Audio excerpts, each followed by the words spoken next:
अपने आवास में अवस्थित संत मत के प्रधानाचार्य परम पूज्य पाद महर्षि चित्रानंद जी महाराज के पाद कदमों में कोटिशः नमन। मंचस्थ परम पूज्य साधुचरण विद्वज्जन सज्जन वृंद, आदरणीय माताओं तथा भक्तिमती बहनों,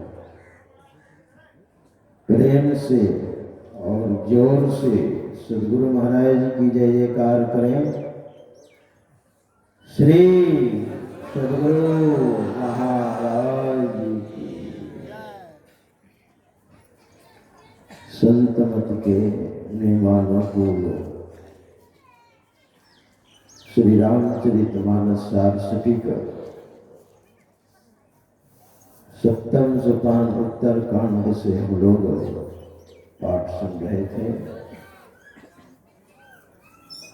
तत्पश्चात हम लोगों ने भजन भी सुना और प्रवचन भी सुना। परम आदरणीय स्वामी विप्रानंद जी महाराज से।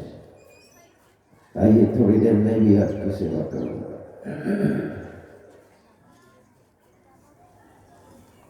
पूज्य गोस्वामी तुलसीदास जी महाराज ने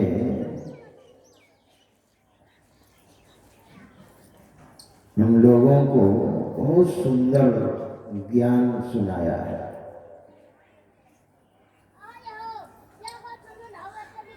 बहुत सारे महापुरुष हैं, इन सारे महापुरुषों का जो विचार है गोस्वामी जी महाराज का भी वही विचार है। इसलिए गोस्वामी जी महाराज ने इन महापुरुषों की गणना की है। सबसे पहले भोले बाबा को जगह दी है। दुनिया में सबसे अधिक भक्त अगर है तो भगवान भोले बाबा का है, सबसे अधिक। इसलिए गोस्वामी जी महाराज ने पहले भोले बाबा को जगह दी है, यानी भोले बाबा से कहलवाया है। शिव, चौपाई में देखिए शिव, भगवान शंकर। तब है ब्रह्मा जी अज, फिर सुखदेव जी महाराज है, सनकादिक है, नारद बाबा है, काकभूषण जी गरुड़ जी महाराज को सुना रहे हैं। भगवान शंकर का सबसे अधिक भक्त दुनिया में है। एक विद्वान हमारे आश्रम में आए थे, मैं उनको नहीं पहचानता था। जब आए तो उनको मैंने बैठने के लिए दिया। जब वो बैठ गए तो गुरु महाराज की जो तस्वीर सिंहासन में आसन थी तस्वीर, उस ओर इशारा करते हुए उसने कहा, आपके जो गुरु महाराज हैं ये भगवान शंकर के भक्त थे। तो मैं चौंका। मैंने कहा गुरु महाराज भगवान शंकर के भक्त थे? तब उन्होंने कहा, आपके गुरु महाराज ही नहीं, इनके गुरु बाबा देवी साहब भी भगवान शंकर के ही भक्त थे। तो मैं बड़ा आश्चर्यचकित हुआ और उनकी ओर देखने लगा। उन्होंने कहा, महाराज आप आश्चर्य मत कीजिए, बाबा देवी साहब के गुरु तुलसी साहब थे ना, वो भी भगवान शंकर के ही भक्त थे। तो मैंने कहा मैं कुछ नहीं जानता हूं, आप ही बताइए कैसे थे। जब पूरा इतिहास आप जान ही रहे हैं तो आप ही बताइए महाराज। उन्होंने कहा, आपके यहाँ मानस जप, मानस ध्यान, दृष्टि साधन और नादानुसंधान की पद्धति है ना, प्रक्रिया है ना। हमने कहा जी हाँ है, आप तो सब जान ही रहे हैं। उन्होंने कहा, भगवान शंकर का वास्तविक स्वरूप क्या है? वैसे उनके कई तरह के भक्त हैं, आपको आश्चर्य होगा। गोस्वामी जी महाराज ने बहुत सोच करके लिया है। बहुत तरह के भक्त हैं उनके। गोस्वामी जी महाराज ने भगवान शंकर को जो एक नंबर में स्थान दिया है, इसमें कुछ राज है। भगवान शंकर का जो वास्तविक स्वरूप है वो है प्रकाश स्वरूप। शिव महापुराण आप पढ़िए, उसमें है सकल और निष्कल। उनका जो स्वरूप है सकल, सकल का अर्थ होता है विग्रह स्वरूप और निष्कल का अर्थ होता है ज्योतिर्लिंग। भारत में 12 ज्योतिर्लिंग है। लिंग का अर्थ होता है चिन्ह और ज्योति का अर्थ होता है प्रकाश। उनका जो निष्कल स्वरूप है, प्रकाश स्वरूप, हमने कहा जी हाँ है। तो प्रकाश कैसे होता है? हमने कहा दृष्टि योग से। उन्होंने कहा दृष्टि योग की प्रक्रिया आपके यहां है ना? अच्छा, पौराणिक ग्रंथों को आप थोड़ा सा सूक्ष्म दृष्टि से अवलोकन करेंगे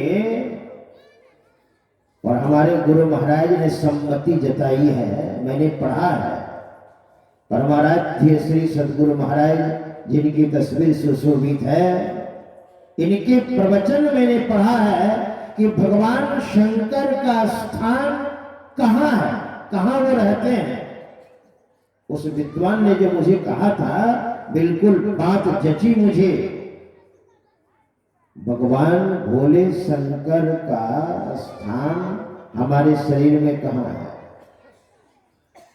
क्योंकि गुरु महाराज ने उद्धृत किया है सत्संग योग में, ज्ञान संकलिनी तंत्र में, देहस्था सर्व विद्यास्य, देहस्था सर्व देवता, देहस्था सर्व तीर्थानि, लेकिन गुरुवाक्य न लभ्यते।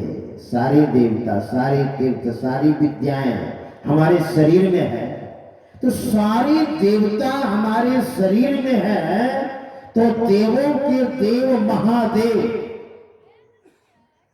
देव है और महादेव महाविशेषण है, बड़ा देवता भोले बाबा। उनका स्थान कहां है? भोले बाबा का स्थान हमारे शरीर में। मैं संक्षिप्त में थोड़ा सा बताना चाहता हूं। हमारे परमाराध्य सदगुरु महाराज ने जो अपने प्रवचन के क्रम में कहने की कृपा की थी कि पैर में, सारे मनुष्यों के पैर में वामन भगवान का निवास है। पैर में वामन भगवान का निवास है। वामन भगवान भगवान विष्णु के अवतार थे, यानी भगवान विष्णु का निवास है। घुटनों में यमराज का निवास है। हाथ में देवताओं के राजा इंद्र का निवास है। और बाएं नेत्र में चंद्रदेव का निवास है, जो वनस्पतियों का सिंचन करता है, चंद्रदेव। और दाएं नेत्र में भगवान सूर्य देव का निवास है। नाक में देवताओं के जो डॉक्टर हैं अश्विनी कुमार, उनका निवास नाक में है। मुंह में अग्नि देव का निवास है। और जिह्वा में जल के देवता वरुण भगवान का निवास है। कान में दसों दिशाओं का निवास है। मूलाधार केंद्र में गणेश भगवान का निवास है। और मूलाधार, इसके बाद स्वाधिष्ठान है, भगवान ब्रह्मा जी का निवास है स्वाधिष्ठान में। मणिपूरक में भगवान विष्णु का, अनाहत में भगवान शंकर और माता पार्वती ज्वाइंट दोनों का निवास है। और कंठ में माता सरस्वती का निवास है। और आज्ञा चक्र में सिर्फ और सिर्फ भोले बाबा का निवास है। श्रीमद् भागवता पढ़िए। हमारे गुरु महाराज ने इतना अध्ययन किया था। एक बार मैं पूज्यपाद संसई महाराज के पास बैठा था और एक सत्संगी और थे। कुछ वार्तालाप चल रहा था, जिज्ञासा हम लोग कर रहे थे, वे समाधान कर रहे थे। और बोलते बोलते समाधान के क्रम में उन्होंने कहा, परमाराध्य सदगुरु महाराज ने संस्कृत के ग्रंथों का इतना अध्ययन किया था। एक हाथ बाएं हाथ नीचे था और दायां हाथ ऐसे ऊपर था। संस्कृत के ग्रंथों का इतना अध्ययन किया था। और जहां जहां गुरु महाराज को अच्छा लगा वहां पर अंडरलाइन किए हुए थे। वे सारे ग्रंथ मेरे पास है। पूज्यपाद ब्रह्मलीन संसदी जी महाराज ने कहने की कृपा की थी। देखिए, तो मुझे लगा श्रीमद् भागवत महापुराण मैंने तो पढ़ा और प्रवचन में भी पढ़ा। गुरुदेव ने कहा कि भोले बाबा का स्थान आज्ञा चक्र में है। और भोले बाबा को प्राप्त करना है तो आज्ञा चक्र में आना पड़ेगा। और यहीं से वास्तविक भक्ति प्रारंभ होती है। इसलिए गोस्वामी जी महाराज ने भोले बाबा को प्रथम स्थान दिया है। एक नंबर में कोई सोच करके दिया होगा। जो दृष्टि योग की प्रक्रिया करते हैं, परमाराध्य श्री सदगुरु महाराज से पूज्य पाद भगीरथ बाबा ने एक बार जिज्ञासा की, गुरुदेव आपने वर्णन किया है कि 100 वर्षा हरि सेवा कृत 100 बरस, गुरु सेवा पल 4, तो भी नहीं बराबरी, वेदन किया विचार। हरि सेवा यानी पूजा पाठ, मंदिरों में जाना बिना गुरु का, स्नान किए, एक लोटा जल चढ़ा दिया, घंटा हिला दिया, अगरबत्ती दिखा दी, दीपक जला दिया, 100 वर्षों तक आप कर रहे हैं। और गुरु के बताए अनुसार केवल 4 पल की जो गिरती है, आंखों की जो पलकें होती है गिरती कितना समय लगता है। गुरु के बताए अनुसार अगर 4 पल आपने सेवा की तो 100 वर्षों तक जो आपने पूजा पाठ किया है ये 4 पल के बराबर वो नहीं हो सकता है। ये 4 पल क्या है? तो पूज्यपाद गुरुदेव ने कहा गुरु के बताए अनुसार थोड़ा सा जप, थोड़ा मानस ध्यान, इसके बाद दृष्टि को जो आप स्थिर करते हैं, दृष्टि योग करते हैं, जहां भोले बाबा बैठे हुए हैं आज्ञा चक्र में, उस जगह आपकी वृत्ति थोड़ी देर के लिए एकाग्र हो गई तो कहते हैं 100 वर्ष तक जो आपने पूजा पाठ किया है ये 4 पल के बराबर नहीं हो सकता है। और इसमें भी अगर विश्वास नहीं है तो सत्संग योग में गुरुदेव ने उद्धृत किया है, मुहूर्तमपि योग गच्छेन नासाग्रे मनसा सह सर्वं तरति पापानां तस्य जन्म श्रुतार्जितम्। थोड़ी देर कुछ काल भी अगर मन सहित आज्ञा चक्र में आप जाते हैं, ठहरते हैं, तो सैकड़ों जन्म का कमाया हुआ पाप तत्क्षण विनष्ट हो जाता है। ये भक्ति है और यहीं से भक्ति प्रारंभ होती है। इन सारे महापुरुषों का जो कहना है, सब कर मत खगनाय के यहाँ करिए राम पद पंकज नया, भगवान श्री राम के चरण कमल में प्रेम करना चाहिए, यानी भक्ति करनी चाहिए। तो आज्ञा चक्र से सही सही भक्ति प्रारंभ होती है जहाँ भोले बाबा बैठे हुए हैं। बस समय मेरा समाप्त होता है। श्री सदगुरु महाराज जी की जय। बोलिए श्री सदगुरु महाराज की जय। अभी सुन रहे थे कि भक्ति का प्रारूप क्या है।